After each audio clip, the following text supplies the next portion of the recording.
A common question I get, even from people who aren't charged with a crime, is how common are false allegations in sex crimes?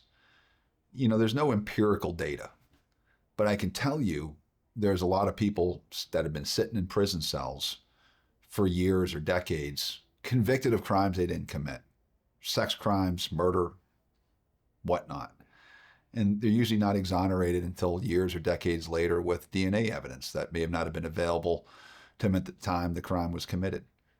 And people are still being convicted wrongly of crimes they didn't commit. Just because you've been accused of a crime doesn't mean you actually committed it. And people have motivations for why they levy charges.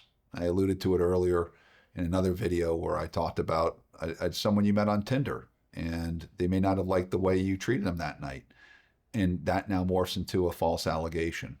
You could be in a real tough custody battle with your soon-to-be ex, and suddenly out of the blue, there's an allegation by the child through the mother that you've been sexually abusing that child for years, none of which may be true. But there are times that parents, and this is really hard for people to stomach or believe, but parents can be very manipulative with their children.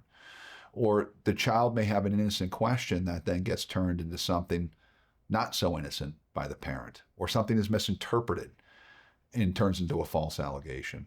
Also, children don't really understand the impact of their words. They don't know what prison time means. They can't project and think about the consequences of what they say. Very young children oftentimes engage in fantastical thinking, and they can't think like adults do, nor would we expect them to. But those allegations have very adult-like significant consequences. So yes, I would say false allegations are not uncommon.